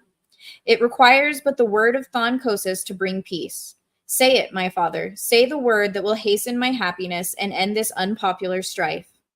We shall see, replied Thoncosis, how the people of Helium take to peace. I shall at least offer it to them. Dejah Thoris, after a few words, turned and left the apartment, still followed by her guards. Thus was the edifice of my brief dream of happiness dashed, broken to the ground of reality. The woman for whom I had offered my life, and from whose lips I had so recently heard a declaration of love for me, had lightly forgotten my very existence and smilingly given herself to the son of her people's most hated enemy. Although I had heard it with my own ears, I could not believe it. I must search out her apartments and force her to repeat the cruel truth to me alone before I would be convinced. And so I deserted my post and hastened through the passage behind the tapestries toward the door by which she had left the chamber. Slipping quietly through this opening, I discovered a maze of winding corridors, branching and turning in every direction. Running rapidly down first one and then another of them, I soon became hopelessly lost and was standing panting against a side wall when I heard voices near me. Apparently, they were coming from the opposite side of the partition against which I leaned, and presently I made out the tones of Dejah Thoris. I could not hear the words, but I knew that I could not possibly be mistaken in the voice. Moving on a few steps, I discovered another passageway at the end of which lay a door.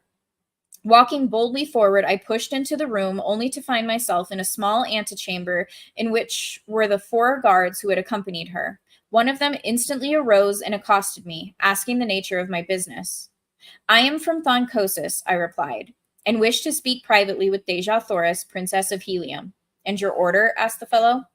I did not know what he meant, but replied that I was a member of the guard, and without waiting for a reply from him, I strode toward the opposite door of the antechamber, behind which I could hear Dejah Thoris conversing. But my entrance was not to be so easily accomplished. The guardsman stepped before me, saying, No one comes from Thoncosis without carrying an order or the password. You must give me one or the other before you may pass. The only order I require, my friend, to enter where I will, hangs at my side, I answered, tapping my longsword. Will you let me pass in peace or no? For reply, he whipped out his own sword, calling to the others to join him, and thus the four stood with drawn weapons, barring my further progress. You are not here by the order of Thoncosis, cried the one who had first addressed me, and not only shall you not enter the apartments of the Princess of Helium, but you shall go back to Thoncosis under guard to explain this unwarranted temerity. Throw down your sword, you cannot hope to overcome four of us, he added with a grim smile. My reply was a quick thrust, which left me but 3 antagonists, and I can assure you that they were worthy of my mettle. They had me backed against the wall in no time, fighting for my life. Slowly, I worked my way to a corner of the room where I had forced them to come at me only one at a time, and thus we fought upward of 20 minutes, the clanging of steel on steel producing a veritable bedlam in the little room. The noise had brought Deja Thoris to the door of her apartment, and there she stood throughout the conflict with Sola at her back, peering over her shoulder. Her face was set and emotionless, and I knew that she did not recognize me, nor did Sola. Finally, a lucky cut brought down a second guardsman, and then, with only 2 opposing me, I changed my tactics and rushed them down after the fashion of my fighting that had won me many a victory. The third fell within 10 seconds after the second, and the last lay dead upon the bloody floor a few moments later. They were brave men and noble fighters, and it grieved me that I had been forced to kill them, but I would have willingly depopulated all Barsoom could I have reached the side of my Deja Thoris in no other way. Sheathing my bloody blade, I advanced toward my Martian princess, who still stood mutely gazing at me without sign of recognition. Who are you, Zidongan? She whispered. Another enemy to harass me in my misery? I am a friend, I answered. A once cherished friend. No friend of Helium's princess wears that medal, she replied. And yet the voice. I have heard it before. It is not. It cannot be. No, for he is dead. It is, though, my princess, none other than John Carter, I said. Do you not recognize, even through paint and strange metal, the heart of your chieftain? As I came close to her, she swayed toward me with outstretched hands, but as I reached to take her in my arms, she drew back with a shudder and a little moan of misery. Too late, she grieved. Oh, my chieftain that was, and whom I thought dead, had you but returned 1 little hour before, but now it is too late. What do you mean, Deja Thoris? That you would not have promised yourself to the Zidongan prince had you known that I lived? Think you, John Carter, that I would give my heart to you yesterday and today to another? I thought that it lay buried with your ashes in the pits of Warhoon, and so today I have promised my body to another to save my people from the curse of a victorious Zidongan army. But I am not dead, my princess. I have come to claim you, and all Zidonga cannot prevent it. It is too late, John Carter. My promise is given, and on Barsoom that is final. The ceremonies which follow later are but meaningless formalities. They make the fact of marriage no more certain than does the funeral cortege? Cortege. I'm assuming procession of a Jedak again place the seal of death upon him. I am as good as married, John Carter. No longer may you call me your princess. No longer are you my chieftain. I know but little of your customs here upon Barsoom, Deja Thoris, but I do know that I love you. And if you meant the last words you spoke to me that day, as the hordes of Warhoon were charging down upon us, no other man shall ever claim you as his bride. You meant them then, my princess, and you mean them still. Say that it is true. I meant them, John Carter, she whispered. I cannot repeat them now, for I have given myself to another. Ah, if you had only known our ways, my friend. She continued, half to herself. The promise would have been yours long months ago, and you could have claimed me before all others. It might have meant the fall of Helium, but I would have given my empire for my Tharkian chief. Then aloud she said, Do you remember the night when you offended me? You called me your princess without having asked my hand of me, and then you boasted that you had fought for me. You did not know, and I should not have been offended. I see that now. But there was no one to tell you what I could not, that upon Barsoom there are 2 kinds of women in the cities of the red men. The one they fight for that they may ask them in marriage. The other kind they fight for also, but never ask their hands. When a man has won a woman, he may address her as his princess, or in any of the several terms which signify possession. You had fought for me, but had never asked me in marriage. And so when you called me your princess, you see, she faltered, I was hurt. But even then, John Carter, I did not repulse you, as I should have done, until you made it doubly worse by taunting me with having won me through combat. I do not need to ask your forgiveness now, Deja Thoris, I cried. You must know that my fault was of ignorance of your Barsoomian customs. What I failed to do, through implicit belief that my petition would be presumptuous and unwelcome, I do now, Deja Thoris. I ask you to be my wife, and by all the Virginian fighting blood that flows in my veins, you shall be. No, John Carter, it is useless, she cried hopelessly. I may never be yours while Sabthon lives. You have sealed his death warrant, my princess. Sabthon dies. Nor that either, she hastened to explain. I may not wed the man who slays my husband, even in self-defense. It is custom. We are ruled by custom upon Barsoom. It is useless, my friend. You must bear the sorrow with me, that at least we may share in common. That and the memory of the brief days among the Tharks. You must go now, nor ever see me again. Goodbye, my chieftain that was.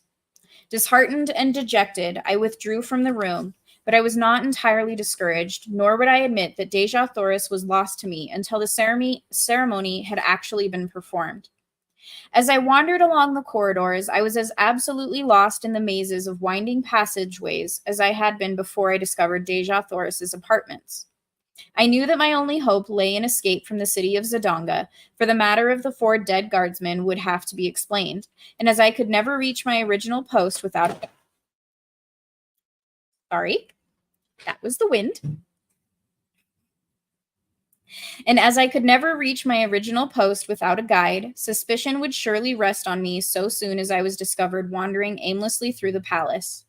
Presently, I came upon a spiral runway leading to a lower floor, and this I followed downward for several stories until I reached the doorway of a large apartment in which were a number of guardsmen. The walls of this room were hung with transparent tapestries, behind which I secreted myself without being apprehended. The conversation of the guardsmen was general, and awakened no interest in me until an officer entered the room and ordered 4 of the men to relieve the detail who were guarding the Princess of Helium. Now, I knew, my troubles would commence in earnest, and indeed they were upon me all too soon, for it seemed that the squad had scarcely left the guard-room before one of their number burst in again breathlessly, crying that they had found their 4 comrades butchered in the antechamber. In a moment, the entire palace was alive with people. Guardsmen, officers, courtiers. I'm so bad at pronouncing that aloud. I can read it in my head.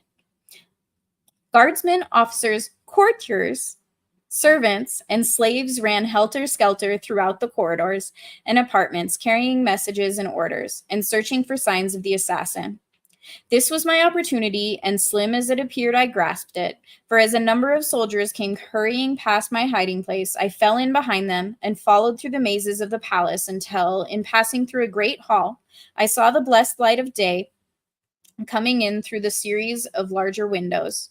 Here I left my guides and, slipping to the nearest window, sought for an avenue of escape. The windows opened upon a great balcony which overlooked one of the broad avenues of Zodonga. The ground was about 30 feet below, and at a like distance from the building was a wall fully 20 feet high, constructed of polished glass about a foot in thickness. To a red Martian, escape by this path would have appeared impossible, but to me, with my earthly strength and agility, it seemed already accomplished. My only fear was in being detected before darkness fell, for I could not make the leap in broad daylight while the court below and the avenue beyond were crowded with Zodongans. Accordingly, I searched for a hiding place and finally found one by accident inside a huge hanging ornament which swung from the ceiling of the hall and about 10 feet from the floor. Into the capacious bowl-like vase I sprang with ease, and scarcely had I settled down within it than I heard a number of people enter the apartment. The group stopped beneath my hiding place, and I could plainly overhear their every word. "It is the work of Heliumites," said one of the men. "Yes, O Jeddak, but how had they access to the palace? I could believe that even with the diligent care of your guardsmen, a single enemy might reach the inner chambers, but how a force of 6 or 8 fighting men could have done so unobserved is beyond me. We shall soon know, however, for here comes the royal psychologist. Another man now joined the group, and after making his formal greetings to his ruler, said, O mighty Jeddak, it is a strange tale I read in the dead minds of your faithful guardsmen. They were felled not by a number of fighting men, but by a single opponent. He paused to tell the full weight of this announcement and to let the full weight of this announcement impress his hearers, and that his statement was scarcely credited was evidenced by the impatient exclamation of incredulity which escaped the lips of Thoncosis. What manner of weird tale are you bringing me, Noten? He cried. It is the truth, my Jeddak, replied the psychologist. In fact, the impressions were strongly marked on the brain of each of the 4 guardsmen. Their antagonist was a very tall man, wearing the medal of one of your own guardsmen, and his fighting ability was little short of marvelous, for he fought fair against the entire 4 and vanquished them by his surpassing skill and superhuman strength and endurance. Though he wore the medal of Zedonga, my Jeddak, such a man was never seen before in this or any other country upon Barsoom. The mind of the Princess of Helium, whom I have examined and questioned, was a blank to me. She has perfect control, and I could not read one iota of it. She said that she witnessed a portion of the encounter, and that when she looked, there was but one man engaged with the guardsman, a man whom she did not recognize as ever having seen. Where is my erstwhile savior? Spoke another of the party, and I recognized the voice of the cousin of Thoncosis, whom I had rescued from the green warriors. By the mettle of my first ancestor, he went on, but the description fits him to perfection, especially as to his fighting ability. Where is this man? Cried Thoncosis. Have him brought to me at once. What know you of him, cousin? It seems strange to me, now that I think upon it, that there should have been such a fighting man in Zedonga, of whose name, even, we were ignorant before today. And his name, too, John Carter? Who ever heard of such a name upon Barsoom? Word was soon brought that I was nowhere to be found, either in the palace or at my former quarters in the barracks of the Air Scout Squadron. Kantos Khan they had found and questioned, but he knew nothing of my whereabouts, and as to my past, he had told them he knew as little, since he had but recently met me during our captivity among the Warhoons. Keep your eyes on this other one, commanded Thoncosis. He also is a stranger, and likely as not, they both hail from Helium. And where one is, we shall sooner or later find the other. Quadruple the air patrol, and let every man who leaves the city by air or ground be subjected to the closest scrutiny. Another messenger now entered with word that I was still within the palace walls. The likeness of every person who has entered or left the palace grounds today has been carefully examined, concluded the fellow, and not one approaches the likeness of this new padwar of the guards, other than that which was recorded of him at the time he entered. Then we will have him shortly, commented Thoncosis contentedly, and in the meanwhile we will repair to the apartments of the Princess of Helium and question her in regard to the affair. She may know more than she cared to divulge to you, Noten. Come. They left the hall, and as darkness had fallen without, I slipped lightly from my hiding place and hastened to the balcony. Few were in sight, and choosing a moment when none seemed near, I sprang quickly to the top of the glass wall, and from there to the avenue beyond the palace grounds. Cliffhanger!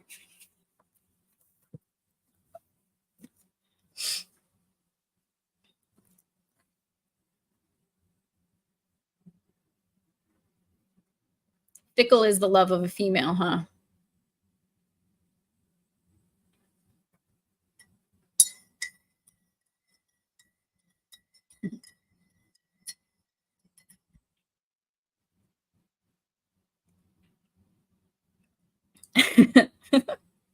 Sure, we had one chapter, but what about second chapter? I've read, 4 chapters today? One, well, it's like 4.5 because I had to start over. Balloons actually go back a long way. They were useful tech, i.e. not just show off novelties. For about 100 years, Napoleon had one in Egypt for observation. I did not know that. See, you guys are much smarter than I am. I learned a lot from y'all. Stationary balloons, okay.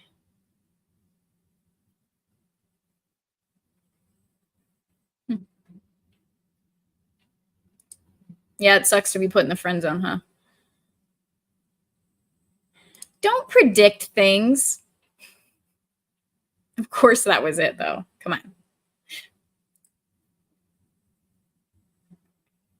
on. As I said, fickle is the heart of a female. The idea of choosing speed and direction through altitude and being detached from the ground had to be scary. Yeah, definitely scary. A bit like the Vikings sailed by stars and left coastlines, while earlier sailors hugged it.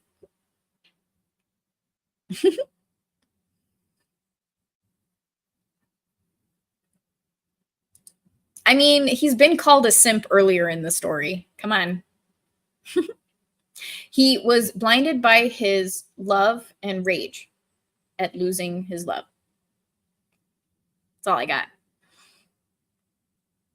And yeah, he was there to rescue her, so hearing that isn't exactly a comfort.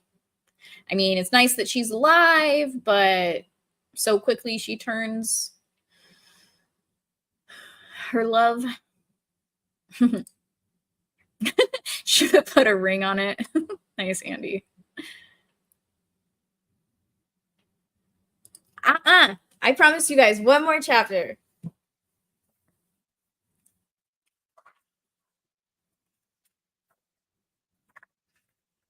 I feel like I can finish it next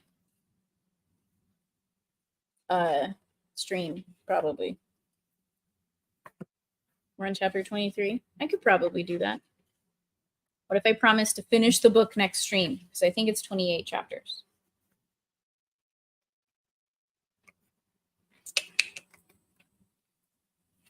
Forward. Okay. Yeah, it's 28 chapters. I can do that. 1, 2, 3, I don't know. That might be pushing it.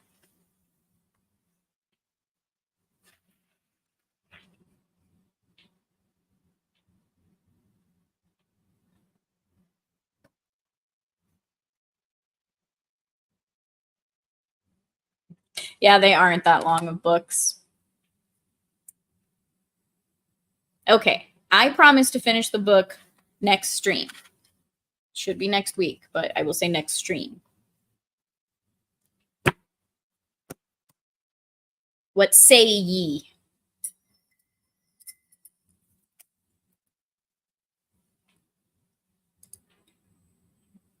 Dom's down. All right. Cool. Cool. All right, everybody. I appreciate you staying. This was awesome. I do not believe I have a stream coming up.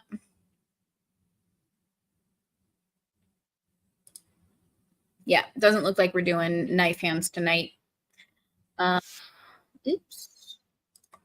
I don't want to do that. There we go.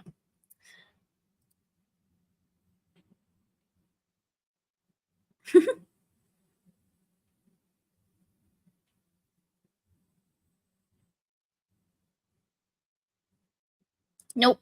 I'll finish it next week. You guys can be on a cliffhanger. I mean, I feel like any of these chapters are starting to all be cliffhangers anyway. So the next one might be a worse one, and I'll have blown past it as the first chapter next time around. So I think you're good. You can wait a week. Yeah. I don't foresee any issues with next week. So cool, everybody. Thank you. Go if you haven't subbed already, sub to my channel here and Rumble. I think I'm gonna do like an upload of my past streams to Rumble, and then eventually I will figure out how to dual live stream to both. Someone has showed me, but it was very intimidating and weird. So I'll get there someday. Otherwise, follow me on Twitter and Instagram. Green-haired anti-liberal will find me on both those locations. Yeah. And then tomorrow, Ballbusters on Dermy Wormy's channel. So I'll see you guys there. You have a good night. And yeah, that was a terrible closeout because I had something to say and now I can't remember it. But thank you, everybody who's here, everybody who's listening on replay. You guys rock. You're awesome. Love you.